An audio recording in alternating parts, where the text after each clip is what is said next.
मित्रों नमस्कार, मैं एडवोकेट सुवेंदु जयपुरियार अपने इस चैनल जयपुरियार लॉ क्लासेस पर पुनः एक बार आपका स्वागत करता हूं। मित्रों, लगातार आप लोगों का सपोर्ट मुझे प्राप्त हो रहा है, लेकिन मैं समय अभाव के कारण आपके द्वारा जो प्रश्न पूछे जा रहे हैं उनका जवाब नहीं दे पा रहा हूं। इसके लिए मैं क्षमा प्रार्थी हूं। जैसे ही समय मिलेगा मैं जितने भी प्रश्न हैं, जो कमेंट बॉक्स में जितने भी प्रश्न आए हैं उनका मैं जवाब देने की कोशिश करूंगा।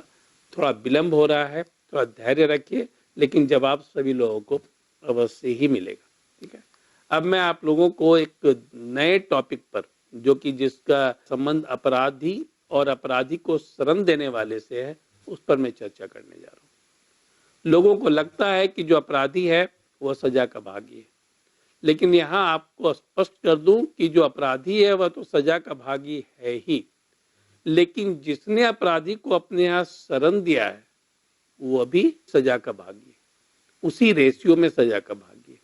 ठीक है। अब इसकी चर्चा जो है, इसका प्रावधान जो किया गया है वह इंडियन पिनल कोड, भारतीय दंड संहिता के सेक्शन 212, 213, 216 और 216 ए में किया गया। ठीक है, मैं पुनः रिपीट कर रहा हूं कि यह जो प्रावधान किया गया, अपराधी को शरण देने पर, किसी भी अपराधी को शरण देने पर, जो अपराध आपने किया है शरण देकर, उसकी जो सजा है उसका प्रावधान इंडियन पिनल कोड के सेक्शन 212, 213, 216 और 216 ए में किया गया। अब यह प्रावधान क्या है, इस चीज को मैं आप लोगों को पहले स्पष्ट कर दूं। यदि किसी व्यक्ति को मृत्यु दंड की सजा मिलती है, मृत्यु दंड की सजा कब मिलती है? तो मृत्यु दंड की सजा तब मिलती है जब व्यक्ति हत्या करता है, गैंग रेप में शामिल होता है, हत्या कर देता है, डकैती में शामिल होता है, हत्या कर देता है, या फिर ऐसे हत्या कर देता है, तो ऐसी स्थिति में उसे मृत्यु दंड की सजा मिलती है। यह rarest of the rare crime यदि है, rarest of the rare crime है, वो ऐसी स्थिति में मृत्यु दंड की सजा दी जाती है। तो मृत्यु दंड की सजा जो दी जाती है वैसे अपराधी को, और मृत्यु दंड की सजा का प्रावधान जिसमें है, अभी सजा मिली नहीं है, जो प्रावधान जिसमें वो अपराधी है और वो आरोपी है,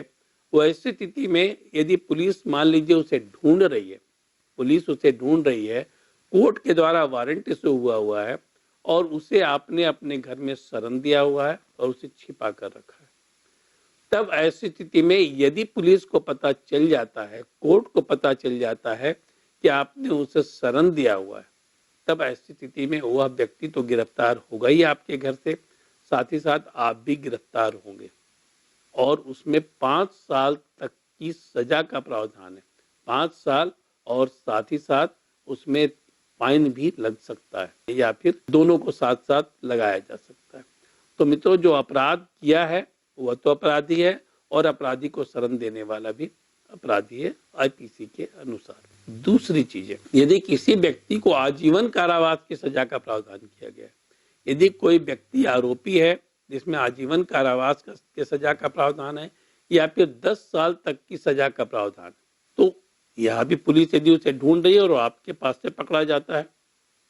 तब उसमें तो वह तो पकड़ा जाएगा ही, और साथ ही साथ आप भी अपराधी के रूप में पकड़े जाएंगे, और उसमें 3 साल तक की सजा हो सकती है जो व्यक्ति ने शरण दिया है, और साथ ही साथ उसके ऊपर फाइन भी लगाया जा सकता है, और फाइन नहीं अदा करने पर अतिरिक्त सजा का भी प्रावधान है इसमें। तीसरा, यदि कोई व्यक्ति इस आरोपी है जिसमें कि किसी व्यक्ति ने अपराध किया है और आरोपी है जिसमें कि 1 साल से लेकर 10 साल तक की सजा का प्रावधान है, ठीक है ना, 10 साल से नीचे, 10 साल में तो फिर 10 साल और आजीवन कारावास में 3 साल तक की सजा है, वहां पर उस व्यक्ति को, ठीक है ना, उस व्यक्ति को जिसने शरण दिया है उसे जितना उस व्यक्ति के ऊपर सजा निर्धारित है, ठीक है ना, जो निर्धारण किया जा सकता है, उससे 1/4 सजा उसे हो सकती है और मिलती है। जैसे मान लीजिए कि उसमें 7 साल तक की सजा का प्रावधान है, या फिर 6 साल तक की सजा का प्रावधान है, तो ऐसी स्थिति में जिस व्यक्ति ने शरण दिया है, जिस व्यक्ति ने उस अपराधी को शरण दिया है, उसे 1/4 मतलब 1.5 साल तक की सजा हो सकती है, ठीक है ना, 1.5 साल तक की सजा हो सकती है। यह सेक्शन 2012 में किया गया है। लेकिन एक चीज आपको मैं स्पष्ट कर दूं, यदि पत्नी अपने पति को, जो अपराधी है, पत्नी अपने पति को जो अपराधी है जिसके ऊपर आरोप है, उसे घर छिपाती है, घर में शरण देती है, तो उसके ऊपर यह प्रावधान लागू नहीं होता है। या फिर पति पति अपनी पत्नी को, जो कि आरोपी है किसी केस में, उसे अपने पास छिपाता है, तो उसके ऊपर यह प्रावधान लागू नहीं होता है। यहाँ पर यह एक्सेप्शन है। पति और पत्नी दोनों जो हैं वो यहाँ पर एक्सेप्शन में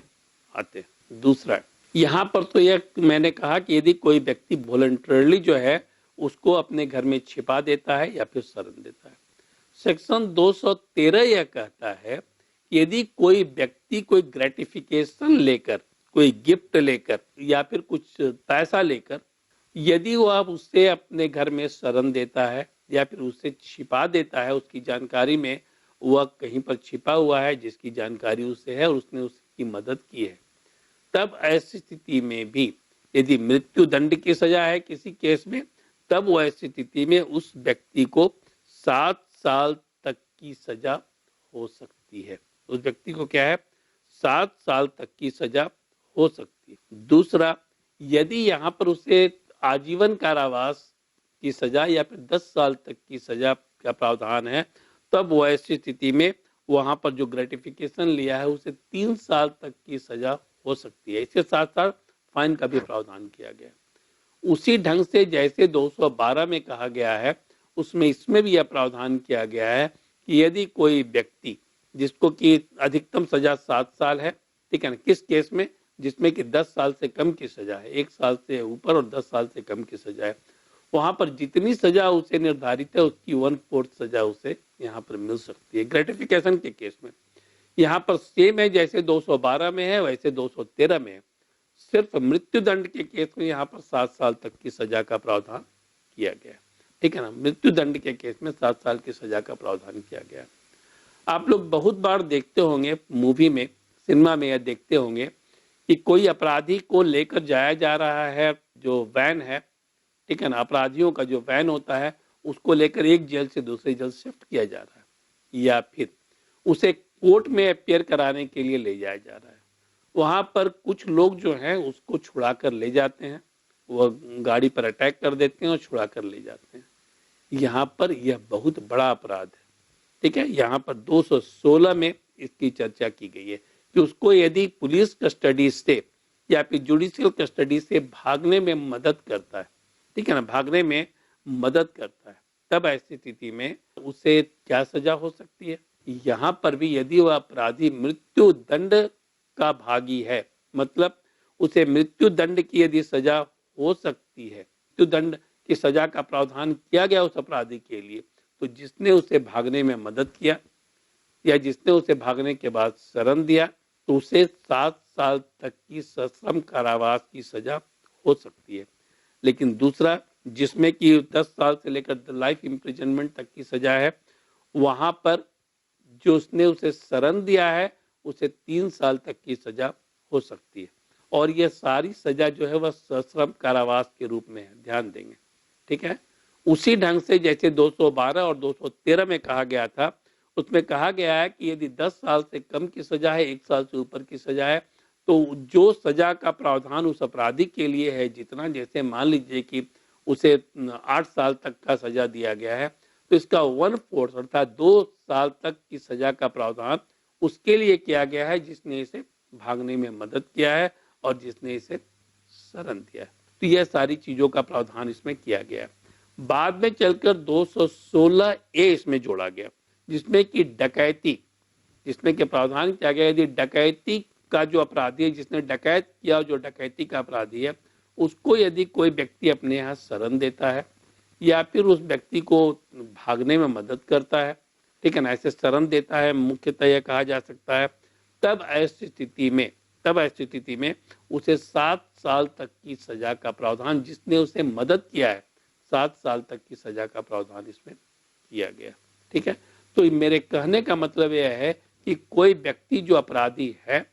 और कोई व्यक्ति जो अपराधी को मदद कर रहा है, वह दोनों ही अपराधी हैं, और जिसने उसे मदद किया है उसे भी कम बड़े अपराध की श्रेणी में नहीं रखा जा सकता है, इसीलिए इसने कठोर दंड का प्रावधान किया गया है। अब कभी कभी होता क्या है, इसमें क्वेश्चन मुझसे बहुत बार पूछा जाता है, जब कोई क्लाइंट आते हैं तब भी पूछते हैं, और लोगों की क्वेरी भी रहती है कि यदि किसी केस में, ऐसे केस में हम फंस गए तब क्या होगा। जैसे कि मान लीजिए मेरे घर में कोई व्यक्ति अपराध कर कर आया और वो भागते भागते मेरे घर में आकर छिप गया और हम लोगों को उसने अपने कब्जे में ले लिया। पुलिस को बाद में पता चला कि वह व्यक्ति उसके घर में शरण लिया हुआ है, तब ऐसी स्थिति में तो मैं अपराधी घोषित हो जाऊंगा। अपरेंटली आप अपराधी घोषित हो सकते हैं,